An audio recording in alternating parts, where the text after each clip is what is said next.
In this lecture, we're going to look at the evidence for why we know that Jesus was in fact crucified and died on the cross. You may recall that one of the things Muslims deny is the crucifixion. Yet they deny it for theological reasons, because they deny the substitutionary atonement, not for historical reasons. But we as Christians need, and for that matter everybody, needs to understand why we know the crucifixion actually happened. Because if you take a look at the New Testament, I mean, all of the Gospels focus on the last week of Jesus' life, and the centrality of the crucifixion and resurrection of Jesus is at the very heart of the New Testament. It's repeatedly emphasized, and in your book I list most, if not all, of the passages. I mean, because if you think about it, when Jesus was alive, his opponents in particular, Jesus claimed to be God, and his opponents said, prove it, how do we know? And Jesus basically, his critics asked him for a sign. And what Jesus said was, he would give them one, the resurrection. What Jesus was saying is that he would prove who he is by doing something that no one who is only a man could do. Namely, he was going to be killed, he was going to be really dead, he was going to be buried, but then on the third day he was going to bodily rise from the grave again, alive. Now, if he did that, then that validates who Jesus is and everything he says. But we need to understand, and we'll be talking about the resurrection later, but the resurrection is intimately tied to the crucifixion. Why? Because Jesus came to earth to die for people's sins as the spotless Lamb of God. And the fact is that when Jesus rose from the dead, that demonstrates that God accepted Christ's sacrifice for our sins, and therefore it validates who Jesus really is. Because if he died on the cross but didn't rise from the dead, then how would one know that God accepted that as the sacrifice? And so, because the stakes are so high, if Jesus did not rise from the dead, then, it doesn't matter. Believe anything you want. But if he did, even as Paul the Apostle says in 1 Corinthians 15, verse 17, he said, if Christ has not been raised, your faith is worthless. You are still in your sins. But if he did rise from the dead, then that validates that he truly accomplished what he set out to accomplish. And therefore, Christians need to know why he was crucified, and we need to know how we can know that for historical fact, and why he rose from the dead. And so actually everybody, Christians, Muslims, non-believers of every kind, need to seriously consider this evidence. This lecture, I will be talking about the crucifixion. The next one, I'll be talking about the resurrection. But even in the Quran, on more than one occasion, it says, produce your proof if you are truthful.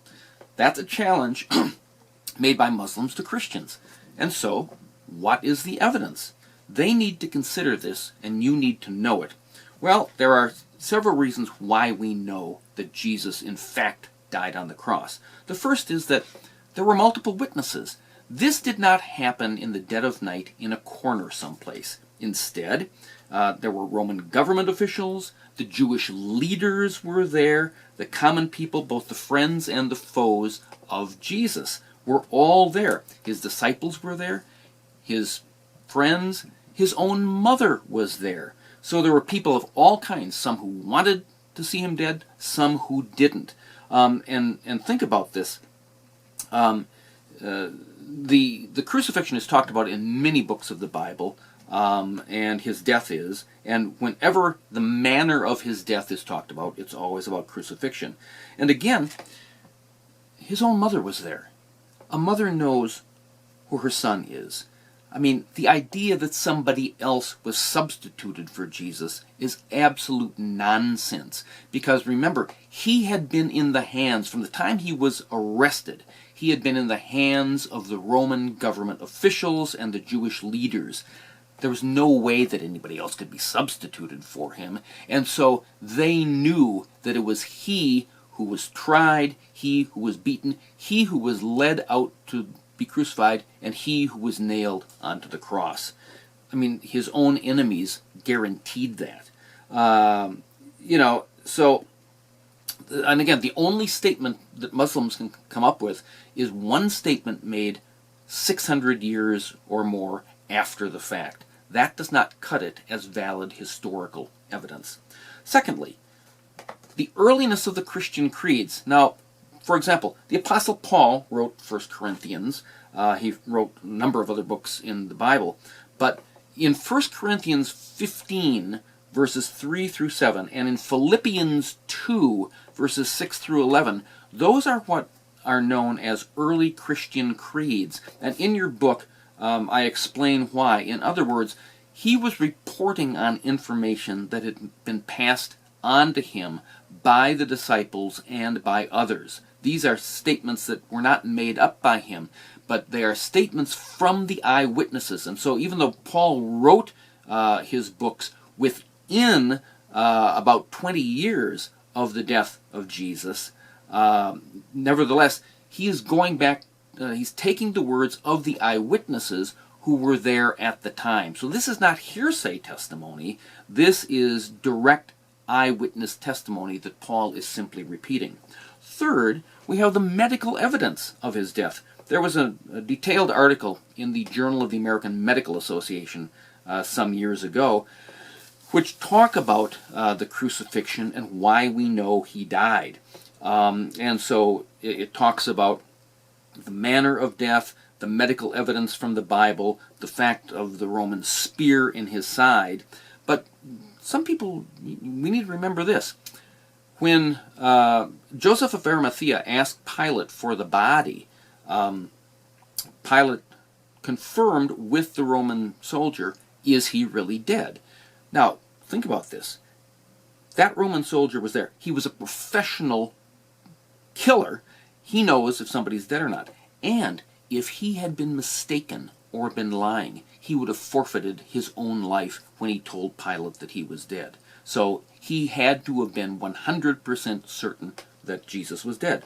Fourth, Jesus was buried in a tomb, in Joseph of Arimathea's tomb. And you think about this, that the Romans placed a guard and a seal, which means that no one could possibly get into that tomb. And a large stone was rolled. You do not bury a still living person, because remember, he was laid in the tomb by Joseph of Arimathea and Nicodemo. Now, had there been even the slightest spark of life in him, they never would have buried him in the tomb. So again, this idea that he just swooned is absolute nonsense. Fifth, look at the reaction of the disciples. Immediately after the crucifixion, they all went into hiding, and that's only consistent with the fact that Jesus had died on the cross. And it says in John chapter 20, the doors were shut for fear of the Jews. You see, their leader is killed, and now they're afraid that the soldiers are going to come for them also. And the same was true in Luke 17, the two disciples on the road to Emmaus. It says that they were sad because of Jesus having been crucified. Everyone who saw it knew that he was killed. And so the reaction of the disciples is consistent only with the fact that he died on the cross. Sixth, there's what's known as self-damaging material. Think about this. There had been other people claiming to be the Messiah along about Jesus' time, but they also had been killed. Now, as one writer puts it, the most effective way of convincing a first-century Jew that somebody is not the Messiah is to have him crucified by the Romans. And yet, all of the disciples are proclaiming the crucifixion. It becomes the centerpiece of Christianity.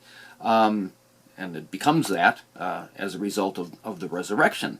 But so, I mean, from a political point of view, you don't want to say that your Messiah was actually killed. But it's true. And they were telling the truth. Seventh, the crucifixion and his death by crucifixion is confirmed by non-biblical historical accounts by both Jews and Romans. There's something called the Babylonian Talmud. It's a central text of rabbinic Judaism, and one of the portions there specifically talks about the fact that Jesus had been crucified under Pontius Pilate. There's another Jewish source called the Toledat Yeshu that talks about Jesus' execution.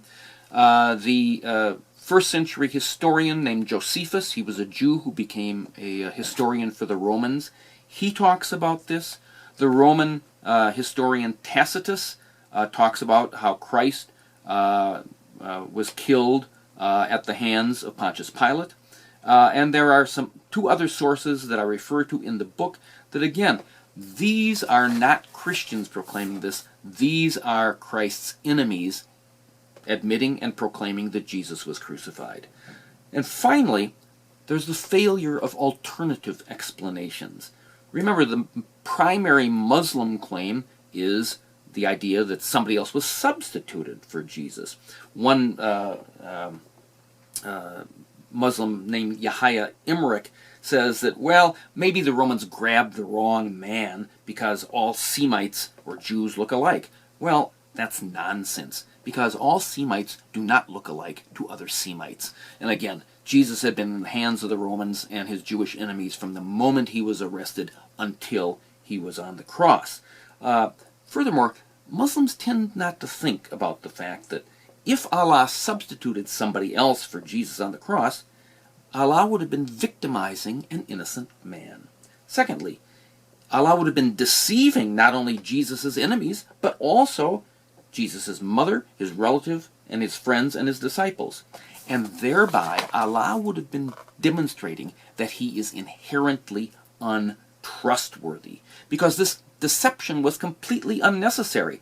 As one guy says, wouldn't it have been better for God not to deceive the people, but rather kill off all of his enemies and take Jesus to heaven before our eyes?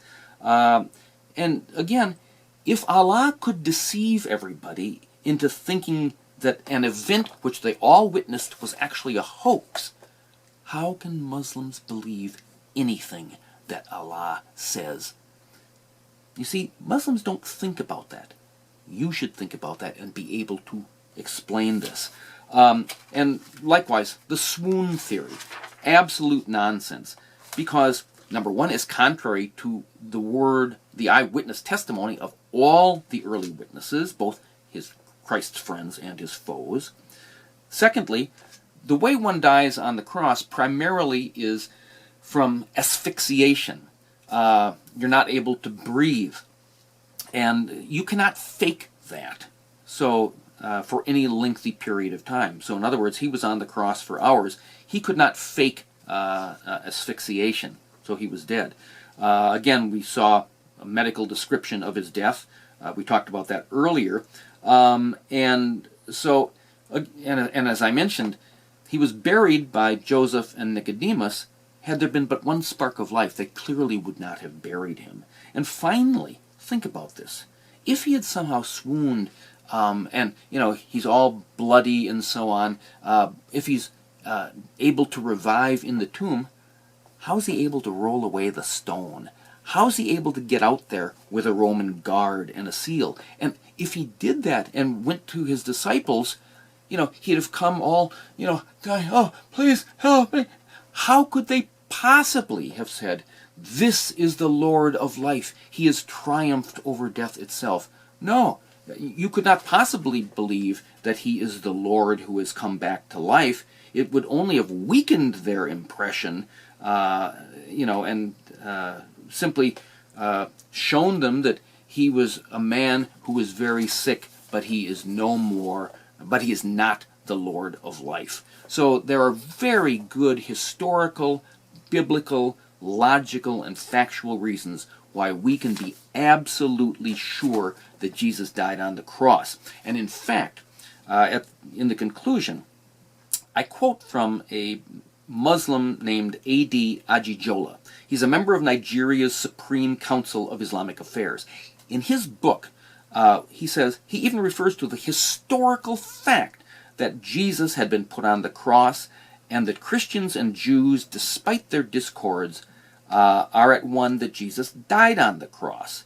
And yet, even though he admits that the crucifixion and his death are historical facts, he sets aside the fact because 600 years later, Muhammad in the Quran says that he was not crucified. Well, as two authors point out, if there is any fact of Jesus' life that has been established by broad consensus, it is the fact of his crucifixion. For the Quran to get it wrong at this most fundamental point raises serious questions about the historical reliability of any claim it makes about Jesus. Muslims tend not to consider that, but you need to think about that and be able to say these things when you're talking with Muslims about Jesus and about why we know that he died on the cross. So that will end this lecture. The next one we will talk about why we know that Jesus rose from the dead.